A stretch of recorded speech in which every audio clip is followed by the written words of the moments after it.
Good mythical morning, everyone. It's V, the Guerrilla Economist. It's 5 minute news. And folks, before we begin, hey, if you haven't registered for the webinar, go to watchstraight.io. There's a webinar today on how to surf the pulse waves.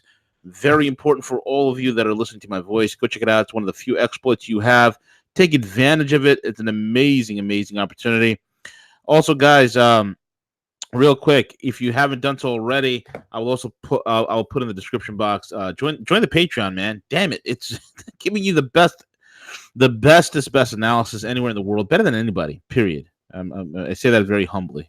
I really do. But don't take my word for it. Just get over to the Patreon. Listen to what I got to tell. Some of the things that I talk about, things that I'm completely unbridled about. So check it out. And also, I'm also offering consultation services for anybody who needs it for up to 1 year.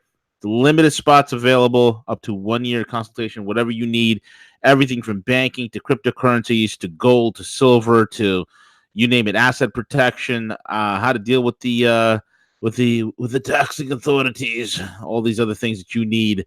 I'll show you how to navigate it. So go over to the Patreon, also on the Twitter at Rogue Money News. I got to change that handle. I don't know who I put real Rogue News, and I don't know who the hell changed it, but anyway, I got to fix it.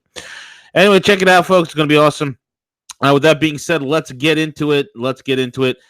It seems like Netanyahu's nuts is in a vice, folks. Netanyahu's nuts is in a vice. His wife has pleaded guilty. I think she's in the process of pleading guilty to some serious charges of corruption and bribery. And it also looks like that we're about to, she's about to, Sarah Netanyahu is about to reach a plea deal in a major corruption case in Israel. And Netanyahu is about to dissolve parliament in order to start re-elections, which is unheard of. He fails to form a new coalition, and exactly 1 month after the 21st Knesset was sworn in, majority of the Knesset voted last Wednesday to disperse themselves and initiate an unprecedented repeat of the September 17th elections. Exactly 1 month. Okay, it's huge, huge, huge. The real problem is that Netanyahu is Netanyahu and no one else. Netanyahu is the problem, folks. And Benjamin Netanyahu told the Likud faction ahead of the vote that he had not succeeded in reaching a compromise with the Yisrael Ben Beitenu, God, I can't even pronounce this, and Avigdor Lieberman on the controversial Haredi or ultra-Orthodox conscription bill that he had also tried successfully to woo MKs from the opposition to join his government. God, if I could just get my guy from Israel to be on the show, that would be awesome. I'm going to do that one day. I just got to wait until he gets back into the he comes from out of the cold. I'll just leave it at that. Anyway, Tourism Minister Yavi Levin, head of Likud's negotiating team, told reporters it's over as he arrived at the Likud meeting after his last negotiation has failed. And Environmental Protection Minister Zeev Elkin said there was no choice but to hold new elections due to Lieberman's I know this word, intransigence and refusal to accept 1,000 compromises that have been offered throughout last week. Well, what the hell does this mean? It seems that the corrupt war criminals, Netanyahu, the man who's absolutely a psychopath, and his fear-mongering policies, he can't form a government. He's about to liquidate it, and they're going to have elections all over again. Folks, the future of Israel, I really hope that the young people cast aside the policies and politics of these idiots who have led them to nowhere and really begin to come out with real solutions that benefit everybody, Palestinians and Jews alike. That is my hope and prayer. But in order for that to happen, you got to kill the dollar and you got to whack the Rothschilds. Then maybe we get somewhere. Trump risks a new front in the trade talks as trade talks to Europe falter. 2 months ago, analysts at Bank of America proclaimed the spring is coming for the European economy after it slipped into a mild recession late last year. Folks, it ain't spring that's coming, and Bank of America's damn wrong again. Here's the thing.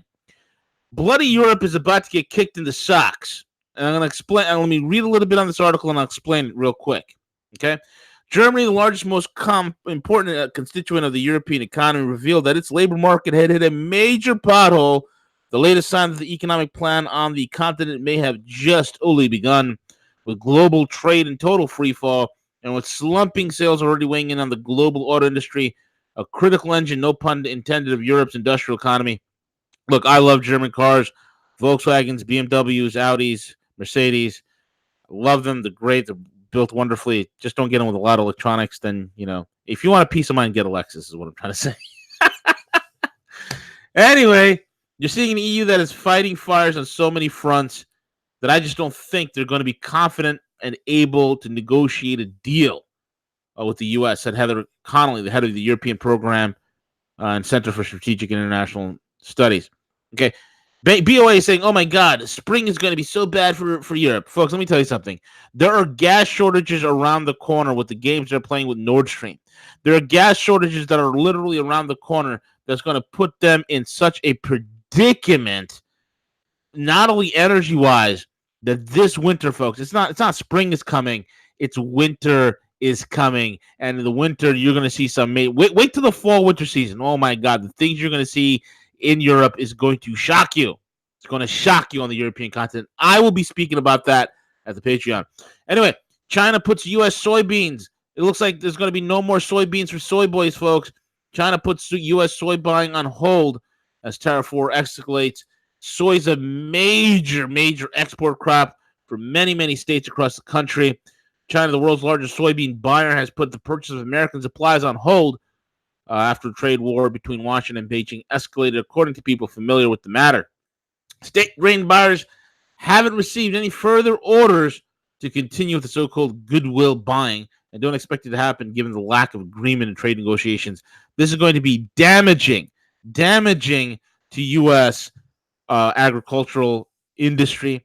And folks, what is going to happen? What is going to happen when China begins to tighten the spigot on the rare earth minerals and metals?